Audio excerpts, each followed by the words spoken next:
Hi everyone, in this video, I will show you how to fix GTA 5. You were kicked from the session by Battleye. So what you want to do is open the Rockstar and then on its settings disable the Battleye.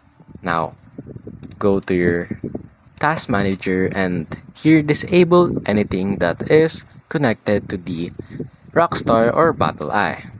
Now, after that, open your command prompt. Type in cmd, then run it as administrator. Hit yes, and here type what will I type. Input sc delete ve service. Hit an enter, and as you can see, it is not installed on mine, but it is installed on you since you have the GTA 5. And that's basically it.